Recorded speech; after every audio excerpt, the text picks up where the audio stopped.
So, social media post from my next guest last week caught my attention, partly because there was introspection, right, and openness to allow conditions on the ground to speak for themselves instead of the confirmation bias that really seems to haunt most Wall Street analysts and strategists. So I want to bring in now 314 Research co-founder, FCTE ETF portfolio manager, Warren Pies. And Warren, I want to just read part of that X post to the audience. Quote, we examined our assumption that the market is wildly overvalued. Consider what the massive shift from cyclical to growth sectors implies for valuations, i.e., how do higher margins impact multiples across different businesses? You began with the executive summary pointing out the S&P 500 obviously would look expensive using traditional PE methods, right? The forward PE of 21 times. So talk to us about what changed your thinking. Yeah, thank you for having me and for highlighting those posts. I think that's a great chart to set us up. So I think it's consensus that the market is overvalued. This has been kind of our view for a while as well.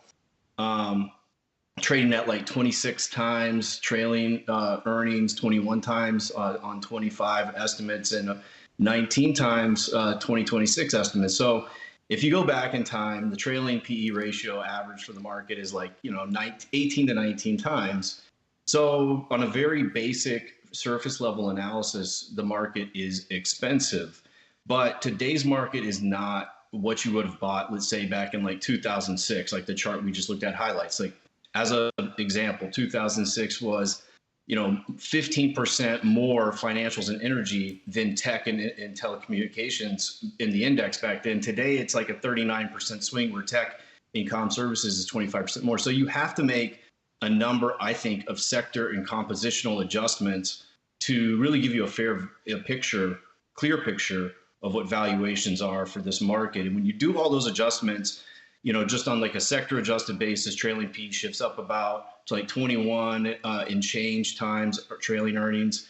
And then you use analyst estimates, you go out, you look what margins are going to be, return on invested capital, some kind of arcane things like that. But you put it all together, and I don't think the market is as overvalued as people assume. And so let's spin that forward to the conclusion, which was that kind of eye-catching headline there of the report, which is that we think the S&P 500 has an easy path to break above 7,000 by 2026 with a couple caveats. Number one, we obviously have to avoid recession, which we're a macro research shop. So that's like our number one focus at all times. Anyways, we don't see that right now. And number two, the analysts have to be roughly correct. And they usually are if we don't get a recession.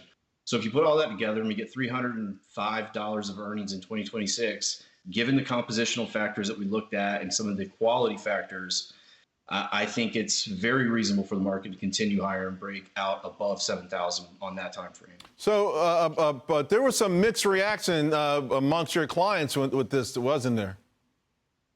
Yeah, this was, it's funny, valuations report, you don't feel like it should be so emotional, but yeah, this was by far the most controversial report we've ever written.